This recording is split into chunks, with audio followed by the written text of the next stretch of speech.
열왕기상 19장 9절로 21절까지 말씀 좀 길긴 하지만 우리 하나님의 말씀을 우리의 심령에 새기면서 9절부터 한 절씩 교독하도록 하겠습니다. 제가 먼저 9절부터 교독합니다. 엘리야가 그곳 굴에 들어가 거기서 머물더니 여호와의 말씀이 그에게 임하여 이르시되 엘리야야 내가 어찌하여 여기 있느냐. 그가 대답하되 내가 만군의 하나님 여호와께 열심히 유별하오니 이는 이스라엘 자손이 주의 언약을 버리고 주의 제단을 헐며 칼로 주의 선지자들을 죽였음이오며 오직 나만 남았거늘 그들이 내 생명을 찾아 빼앗으려 하나이다. 여호와께서 이르시되 너는 나가서 여호와 앞에서 산에 서라 하시더니 여호와께서 지나가시는데 여호와 앞에 크고 강한 바람이 산을 가르고 바위를 부수나 바람 가운데에 여호와께서 계시지 아니하며 바람 위에 지진이 있으나 지진 가운데에도 여호와께서 계시지 아니하며 또 지진 후에 불이 있으나 불 가운데에도 여호와께서 계시지 아니하더니 불 후에 세미한 소리가 있는지라. 엘리야가 듣고 겉옷으로 얼굴을 가리고 나가 굴 어귀에 섬에 소리가 그에게 임하여 이르시되 엘리야야 내가 어찌하여 여기 있느냐. 그가 대답하되 내가 만군의 하나님 여호와께 열심히 유별하오니 이는 이스라엘 자손이 주의 언약을 버리고 주의 제단을 헐며 칼로 주의 선지자들을 죽였음이오며 오직 나만 남았거늘 그들이 내 생명을 찾아 빼앗으려 하나이다. 여호와께서 그에게 이르시되 너는 내 길을 돌이켜 광야를 통하여 다메섹에 가서 이르거든 하사엘에게 기름을 부어 아람의 왕이 되게 하고 너는 또 님시의 아들 예후에게 기름을 부어 이스라엘의 왕이 되게 하고 또 아벨 무홀라 사밧의 아들 엘리사에게 기름을 부어 너를 대신하여 선지자가 되게 하라. 하사엘의 칼을 피하는 자를 예후가 죽일 것이요 예후의 칼을 피하는 자를 엘리사가 죽이리라. 그러나 내가 이스라엘 가운데에 7,000명을 남기리니 다 바알에게 무릎을 꿇지 아니하고 다 바알에게 입맞추지 아니한 자니라. 엘리야가 거기서 떠나 사밧의 아들 엘리사를 만나니 그가 12 겨릿소를 앞세우고 밭을 가는데 자기는 12째 겨릿소와 함께 있더라. 엘리야가 그리로 건너가서 겉옷을 그의 위에 던졌더니 그가 소를 버리고 엘리야에게로 달려가서 이르되 청하건대 나를 내 부모와 입맞추게 하소서. 그리한 후에 내가 당신을 따르리이다. 엘리야가 그에게 이르되 돌아가라. 내가 내게 어떻게 행하였느냐 하니라. 21절 같이 합독합니다. 엘리사가 그를 떠나 돌아가서 한 겨릿소를 가져다가 잡고 소의 기구를 불살라 그 고기를 삶아 백성에게 주어 먹게 하고 일어나 엘리야를 따르며 수종 들었더라. 아멘. 우리는 지난 시간 기록되어져 있는 하나님의 말씀을 통해서 엘리야가 실패하고 낙심하고 낭망하여 죽기를 구하고 있는 로뎀나무 아래서의 현장과 그리고 엘리야의 삶의 모습을 살펴보았습니다. 엘리야가 낙심하고 낭망하고 그가 실패하고 그가 실수하고 또 하나님 앞에 죽기를 구하고 있는 이러한 삶의 모습이 얼마나 위로가 되고 얼마나 우리에게도 힘이 되고 능력이 되는지 모릅니다. 하나님의 사람도 실패할 수 있고 하나님의 사람도 실수할 수 있고 하나님이 쓰시는 사람도 넘어지고 낭망하고 좌절하고 실패할 수 있다고 하는 사실을 우리는 성경에 기록되어져 있는 많은 사람들의 이야기를 통해서 보게 됩니다. 물론 히브리서 11장에 기록되어져 있는 이 믿음의 사람들의 이야기를 살펴보면 그들이 엄청나게 많은 하나님의 일들을 감당하고 승리하고 성공한 것 같지만 그들의 삶의 여정과 과정을 살펴보면 그들이 많은 실수와 실패와 그리고 어려움들 가운데 하나님이 그들을 성숙케 하시는 과정이 반드시 있었다고 하는 것을 우리는 그들의 일생의 삶을 통해서 보게 됩니다. 그래서 이 엘리야의 실패와 실수를 통해서 우리도 배우고 깨닫는 것이 있습니다. 그것이 무엇입니까? 진짜 실패가 무엇인지, 진짜 실수가 무엇인지를 배우는 것입니다. 진짜 실패와 진짜 실수는 그 실패의 현장과 그 실수 속에서 아무것도 배우지 않는 것입니다. 아무리 실패하고 아무리 실수해도 배우려 하지 않는 것, 왜 실패했는지, 다음번에는 똑같은 실수를 하지 않기 위해서 우리에게 무엇이 필요한지, 그리고 그 실패와 그 실수의 현장 속에서 하나님께서 나에게 무엇을 말씀하시고 그 실수와 실패를 통해서 하나님이 나를 돌아보게 하시는 것이 무엇인가 하는 것을 배우지 않는 것, 이것이야말로 진짜 실패요, 진짜 실수라고 하는 것을 우리는 엘리야의 삶을 통해서 보게 됩니다. 하나님께서 너무나도 은혜로우신 하나님이시며, 하나님이 어떤 하나님이십니까? 엘리야가 실패하고 엘리야가 실수해도 그냥 내버려 두시는 하나님이 아니십니다. 그가 다시 사역의 현장 속에 하나님의 은혜 받는 장소로, 하나님의 은혜와 생명 안에서 그가 사명의 일을 감당하는 삶의 현장으로 하나님은 끊임없이 그를 부르시고 또 기회를 주시고 또 하나님께서 힘주시고 또 역사하시는 하나님이라고 하는 사실을 우리는 이 엘리야를 통해서 보게 된다는 것입니다. 그래서 우리가 이 엘리야를 통해서 깨닫는 한 가지 너무나도 감사한 사실은, 이 실수와 실패가 우리에게도 있을 수 있고, 얼마든지 신앙이 좋은 사람들도 실패와 실수할 수 있지만, 그러나 하나님께서는 반드시 우리를 회복시키시려고 하는 하나님의 은혜와 축복이 늘 우리 가운데 함께 한다고 하는 사실을, 바로 이것 때문에 우리가 바로 오늘도 하나님 앞에 설 수 있다는 것입니다. 그래서 우리는 우리가 아무런 실수가 없거나 실패가 없거나 해서 하나님 앞에 설 수 있는 자들이 아니라, 실패했기 때문에, 얼마든지 실수할 수 있기 때문에, 그럼에도 불구하고 하나님의 은혜가 크고 하나님의 능력이 크고 하나님께서 역사하시는 힘이 크기에 우리는 오늘도 주님 앞에 설 수 있다. 이것이 바로 엘리야라고 하는 이 사람의 삶을 통해서 우리가 깨닫게 되어지고 하나님이 주시는 은혜더라. 성경은 이렇게 증가합니다. 그래서 우리는 하나님의 사람을 이렇게 정의해 볼 수 있습니다. 이 엘리야라고 하는 사람을 통해서 이제 우리가 어떻게 하나님의 사람을 우리가 정의할 수 있습니까? 하나님의 사람은 실패하지 않는 사람이 아니라, 실패하고 또 실수하고 넘어지고 낭망해도 또 하나님을 바라보는 사람, 우리는 이렇게 하나님의 사람을 정해 볼 수 있다는 것입니다. 그래서 바로 여러분들이 예배할 수 있고 하나님 앞에 찬양하며 또 오늘도 주님 앞에 예배하며 예배 자리에 올 수 있는 이것도 바로 하나님께서 저와 여러분들이 정말 은혜 가운데 다시 회복되어지고 하나님의 은혜를 경험하도록 부르시는 삶의 현장이라고 믿습니다. 그러므로 오늘 본문이 기록하고 있는 우리의 삶의 자리에서 하나님이 정말 우리를 실패와 실수와 낙심하고 낭망한 자리에 내어버려 두지 아니하시고 또다시 회복하게 하시며 또다시 소생하게 하시고 실패의 상황에서도 이기게 하시고 승리하게 하셨던 이 하나님의 은혜와 축복의 약속된 메시지는 무엇이었는지 본문이 기록하고 있는 말씀을 통해서 함께 나눠보기를 원합니다. 첫 번째로 본문은 우리에게 증가하기를 바로 하나님의 음성을 듣는 것에서부터 우리의 영적 회복이 시작되었다. 성경은 이렇게 증가합니다. 오늘 본문이 기록하고 있는 이 9절 메시지를 우리가 살펴보면, 이제 엘리야가 그 굴 속에 들어가서 거기서 머물더니 여호와의 말씀이 그에게 임하기 시작합니다. 하나님의 음성이 들려오기 시작했다는 것입니다. 엘리야야, 너 거기서 뭐하고 있냐? 엘리야야, 너 왜 낙심하고 있냐? 너 무엇 때문에 여기서 이렇게 낙심하고 낭망하고 왜 이렇게 실패하고 좌절하고 있냐? 너 왜 죽기를 구하고 있냐? 이렇게 하나님의 음성이 엘리야에게 들려오기 시작하자 그는 살아나기 시작합니다. 그런데 오늘 본문에 기록되어져 있는 메시지를 잘 살펴보면 우리도 하나님의 음성이 들려오는 삶의 장소가 그래서 필요합니다.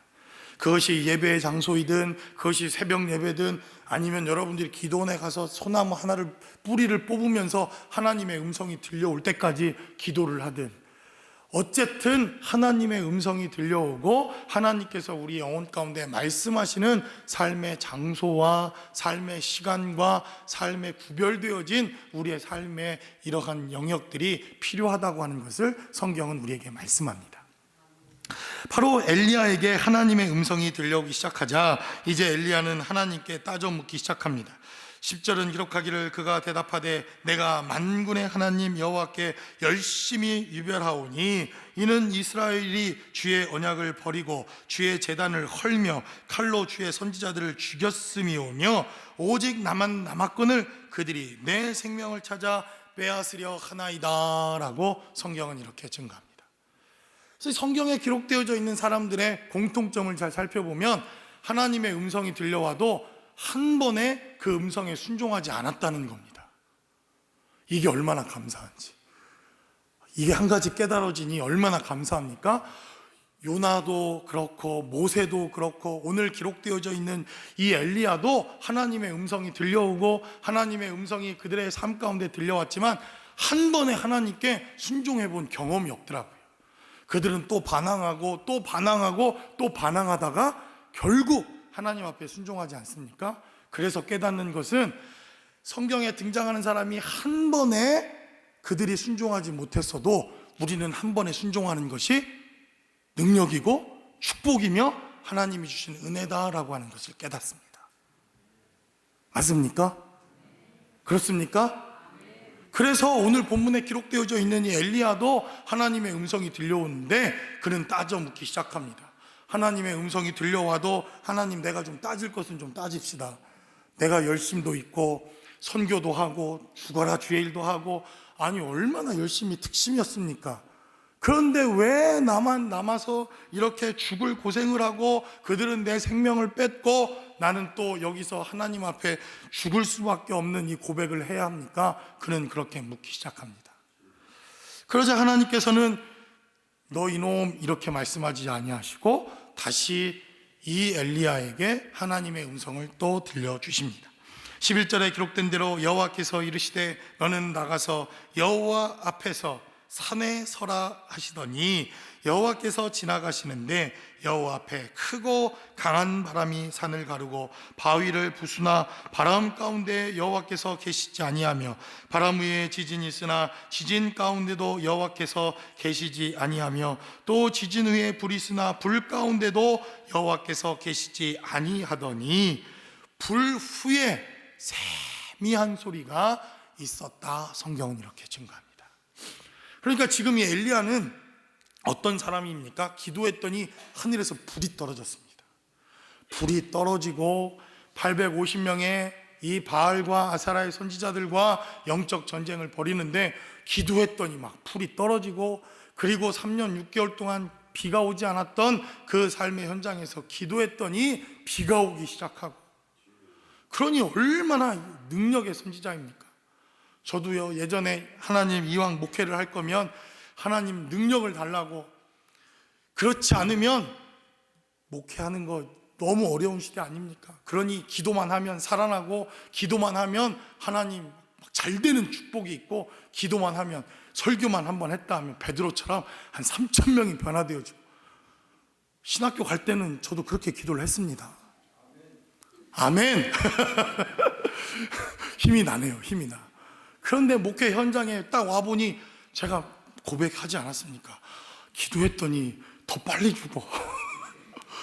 아니, 첫 사역지에서 기도해달라고 갔더니, 물론 그분이 이제 중한 질병에 걸려서 정말 이제 생사를 오가고 있는 현장이었지만 손을 얹고 기도했는데요, 그 자리에서 하나님 나라 앞으로 가셨습니다. 정말 간절히 하나님 나라를 원하시는 분들은 요청하십시오. 아직도 저는 그 능력이 살아있을 줄로 믿습니다. 나중에 보니까 살리는 것만 능력이 아니라 말 안 들으면 기도했더니 그냥 주님이 데려가시는 것도 능력인 줄로 믿습니다. 그러니 이 엘리야는 막 불이 임하고 능력이 나타나고, 요즘 말로 말하면 정말 불의 사자 아닙니까?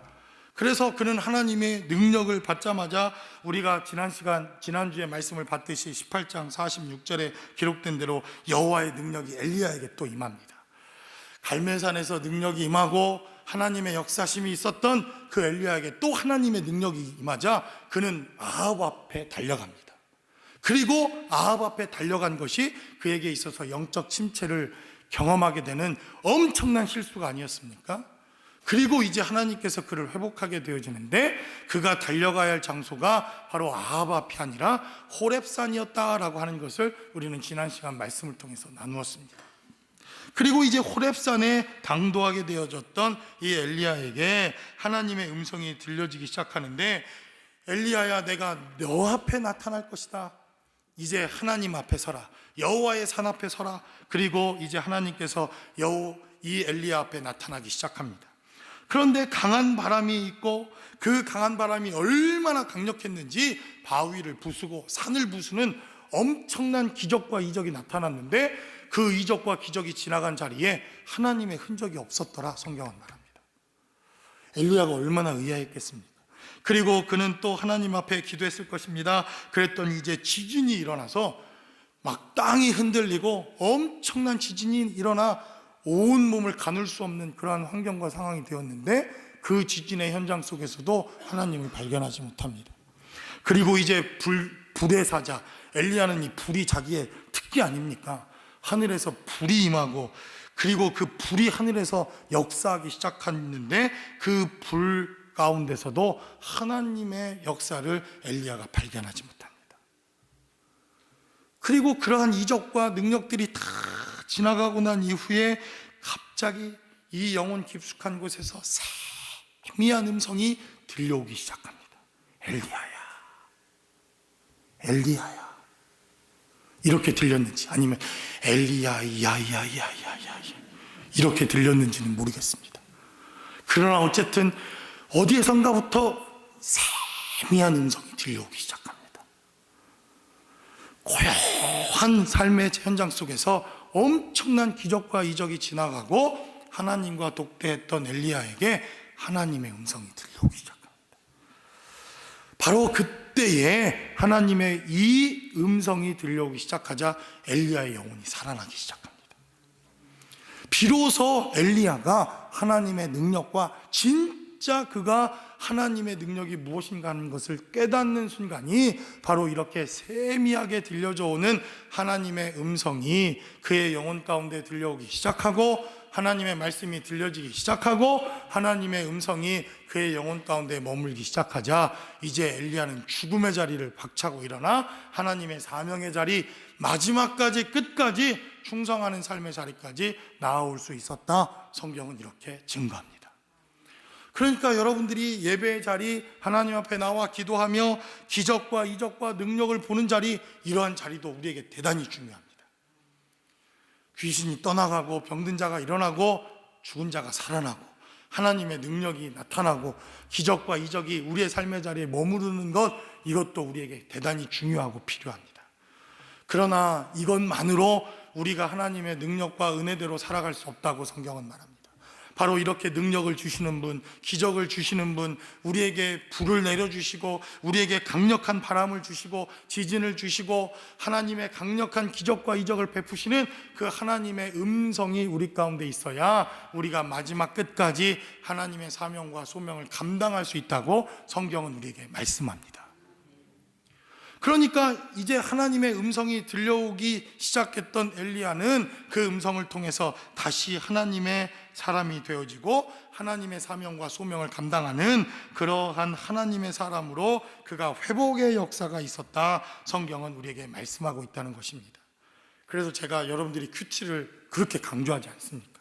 큐티해라, 큐티해라. 꼭 생명의 삶을 붙들고 새벽 예배를 나와야만 큐티를 한다, 이렇게 말씀드리는 건 아닙니다. 여러분들이 삶의 어떤 현장에서든지 하나님의 음성을 들을 수 있는 장소에서 하나님과 독대하며 강력한 하나님의 음성을 들을 수 있는 것, 세미하게 들려오지만 그러나 부정할 수 없고 부인할 수 없는 하나님의 음성이 들려지는 삶의 현장에서 하나님을 만나는 시간, 그것이 바로 큐티의 시간입니다. 그것이 바로 하나님을 만나는 장소요, 그것이 바로 하나님과 우리의 1대1의 예배가 시작되는 장소, 이것을 우리는 그냥 간단하게 큐티라고 합시다. 그래서 매일매일 이러한 삶의 현장이 있는 우리의 삶이 하나님께 쓰임받는 삶이요, 그리고 실패의 현장에서도 다시 승리하며 낙심하고 낭망했던 삶의 자리에서도 다시 이길 수 있는 힘과 능력의 원천이 된다고 하는 것을 성경은 우리에게 말씀합니다. 그러므로 여러분들이 오늘 이 예배 현장에서도 하나님의 음성을 듣고 돌아가실 수 있기를 주님의 이름으로 간절히 축원합니다. 찬양을 통해서도, 기도를 통해서도, 아니 우리가 교제하다가도 하나님의 음성이 들려올 때가 있습니다. 바로 이렇게 하나님의 음성을 듣는 순간, 하나님의 음성이 들려올 때 우리의 영혼은 사는 것이며, 그리고 하나님의 음성이 필요한 곳에 하나님의 음성을 가지고 우리가 발걸음을 가는 것, 그것이 선교 아닙니까? 그래서 하나님의 음성이 필요한 곳, 하나님의 말씀이 필요한 곳, 바로 그 음성이 있고 하나님의 말씀이 함께하면 살아날 수 있다고 하는 것을 오늘 본문은 우리에게 증거합니다. 두 번째로 본문은 우리에게 증거하기를 바로 주의 음성이 들려오면 다시 사명과 소명을 감당하게 된다는 것입니다. 열왕기상 18장에 기록되어져 있는 엘리야의 실패의 사건과 현장을 살펴보면 그는 하늘에서 불이 내리고, 기도했더니 하늘에서 비가 내리고, 기도하기만 하면 하나님의 역사심이 그의 삶의 현장에 있었습니다. 그리고 18장 46절에 기록된 대로 여호와의 능력이 임하자 그는 아합 앞으로 달려갑니다. 이세벨 앞으로 달려갑니다. 세상 앞으로 달려가 세상의 왕 앞에 서게 됩니다. 하나님이 능력을 주셨는데도 이세벨의 말 한마디에 엘리야는 지금 초죽음이 되어 있지 않습니까? 사명을 감당할 것이라고, 하나님의 일을 감당할 것이라고 그는 세상을 향해 정말 온 힘을 다해 달려갔지만 그의 삶의 현장은 처절하게 실패하는 이러한 실패의 현장을 경험하게 됩니다. 그러니 얼마나 낙심해 있고, 얼마나 기가 빠져 있고, 얼마나 이 엘리야가 죽기를 구했겠습니까? 그런데 오늘 그에게 이제 하나님의 음성이 들려오기 시작하고, 하나님의 음성이 시작되어지자 그는 다시 사명의 자리와 소명의 자리를 회복하게 됩니다. 그 메시지가 바로 15절로부터 18절까지 기록되어져 있습니다. 이제 15절에 기록된 대로 여호와께서 그에게 이르시되 너는 내 길을 돌이켜 광야를 통하여 다메섹에 가서 이르거든 하사엘에게 기름을 부어 아람의 왕이 되게 하고, 너는 또 님시 아들 예후에게 기름을 부어 이스라엘의 왕이 되게 하고, 또 아벨 무올라 사밧의 아들 엘리사에게 기름을 부어 너를 대신하여 선지자가 되게 하라라고 하나님의 음성이 들려옵니다. 여러분, 하나님의 음성이 들려오기 전에 왕 앞에 선 것과 하나님의 음성이 들려오자 왕 앞에 서는 이 엘리야, 완전히 다른 엘리야입니다. 하나님의 음성이 없이 자신의 능력과 자신이 체험했던 경험을 통해서 아합 앞에 섰을 때는 그는 넘어지고 실패합니다. 그런데 오늘 본문에 기록된 메시지를 살펴보니까 하나님의 음성이 들려오자 아합보다 훨씬 더 강력한 왕이었던, 그때 당시 아람의 왕이었던 오늘 본문에 기록된 대로 하사엘이라고 하는 사람 앞에 서게 됩니다. 인간적인 눈으로 보면 누가 더 무서운 사람입니까? 누가 더 악독한 사람입니까? 누가 더 이 엘리야가 서는 것이 꺼려지는 사람입니까? 사실 그냥 인간적인 눈으로 보면 이 아람의 사람은 이방의 사람이요, 어떻게 해서든지 엘리야든지 이스라엘 백성들, 하나님의 사람들과는 적대적인 원수의 나라 아닙니까? 그러니까 인간적인 면으로 보면 훨씬 더 두려운 사람이 바로 이 아람의 왕입니다.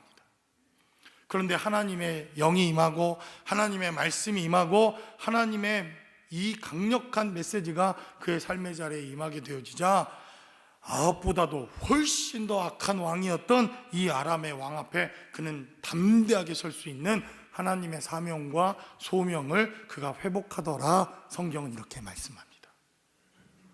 그러니까 하나님의 음성을 듣고 주의 일을 하는 것과 하나님의 음성 없이 그냥 우리 마음대로 주의 일을 하는 것은 결과 자체가 완전히 다릅니다. 그렇지 않습니까? 하나님의 음성을 들었더니 이제 엘리야는 더 큰 일을 감당합니다. 아합 앞에 설 것이 아니라 너는 더 큰 세상 앞에 서서 하나님의 말씀을 외치고 하나님의 역사를 경험하고 하나님의 일들을 감당해라. 이렇게 엘리야에게 하나님의 사명과 소명을 감당하도록 하나님이 부르셨다는 것입니다. 그러니까 우리가 여러분들 가운데 주의 일을 감당하고 싶으십니까?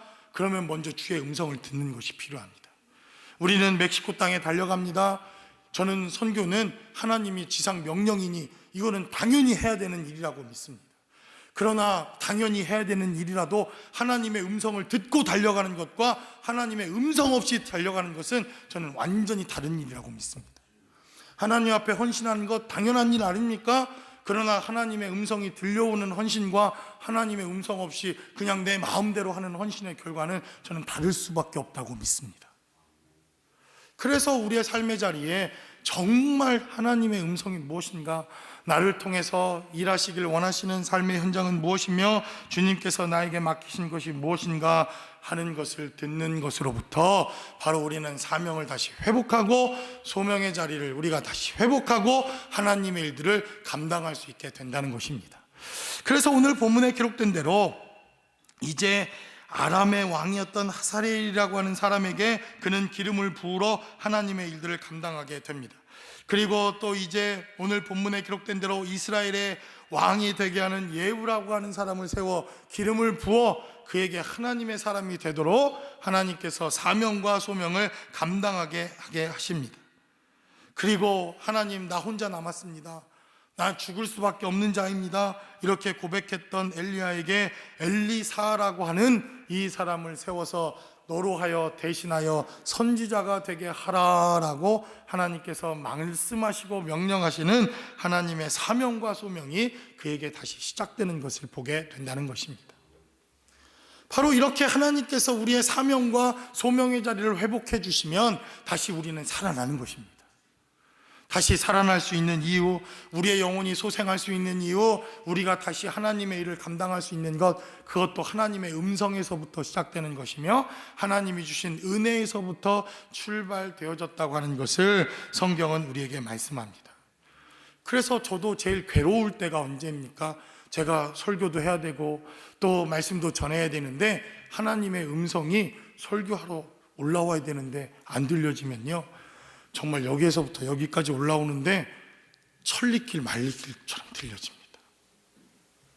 그러니까 열심히 설교 준비하고 제가 토요일, 금요일부터는 아무것도 안 하는 것 같지만 제가 여러분들에게 말씀드렸잖아요. 여러분들이 저를 불러도 제가 잘 못 듣습니다. 왜냐하면 하나님의 음성에 집중하려고. 그러다가 사고 낼 뻔한 적도 여러 번입니다. 하나님의 음성이 좀 들려와야 할 텐데, 그래서 하나님이 들려주시는 말씀을 가지고 설교도 하고 하나님의 일도 감당하고 하나님의 은혜와 생명이 무엇인지를 전해야 할 터인데, 그렇지 못하면 얼마나 이 설교하는 게 어려운지 아마 여러분들도 다 경험해 봤을 거라고 믿습니다. 어느 날 누군가를 만나서 하나님의 말씀이 내 안에 있고 하나님의 능력이 있고 하나님이 성령으로 기름 부음 주시는 역사가 있으면요, 전도하러 누구를 만나도 왜 이렇게 그날따라 전도할 수 있는 사람들이 만나지는지 다 여러분들도 경험해 보셨죠? 이렇듯 하나님의 말씀이 우리 가운데 임재하고 하나님의 영이 임하고 하나님께서 말씀으로 기름 부어 주셔서 우리에게 사명과 소명의 자리를 회복하는 것과 그렇지 못한 것은 얼마나 큰 차이가 있는지. 그래서 바로 이 엘리야는 다시 하나님의 말씀대로 그는 회복의 역사가 있게 되어지고 하나님의 말씀을 통해 사명과 소명의 자리를 회복되어지는 이러한 놀라운 역사가 있었다. 성경은 이렇게 증거합니다.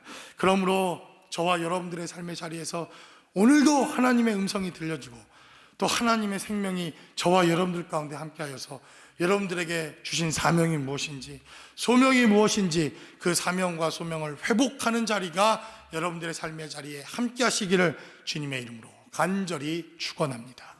마지막으로 본문은 우리에게 증거합니다. 그리고 이제 영적 동역자를 세우는 것, 바로 이것에서부터 그는 다시 회복의 역사가 시작되어지고 하나님의 능력이 그의 삶의 자리에 있게 되어집니다.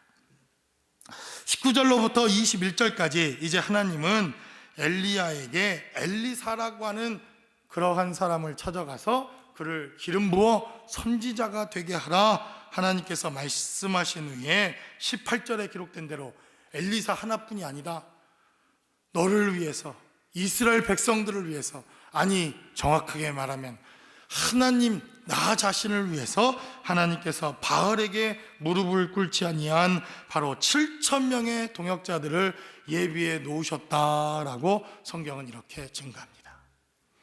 그래서 19절로부터 21절까지 이제 엘리야는 엘리사라고 하는 선지자를 찾아가 그에게 기름 붓고 그가 하나님의 사람이 되어지도록, 선지자가 되어지도록 그는 이 엘리사를 세우게 됩니다. 근데 오늘 19절에 기록된 메시지를 살펴보니까 엘리야가 거기서 떠나 사밧의 아들 엘리사를 만나니 그가 12겨릿소를 앞세우고 밭을 가는데 자기는 12째 겨릿소와 함께 있더라. 엘리야가 그리로 건너가서 겉옷을 그 위에 던졌더니 라고 성경은 이렇게 증가합니다. 여러분, 오늘 본문에 기록되어져 있는 12겨릿소, 겨릿이라고 하는 이 단위, 이것은 소 2마리가 이렇게 한꺼번에 일을 하는 모습, 이것을 겨릿이라고 이렇게 표현합니다. 잘 안 쓰는 단어죠.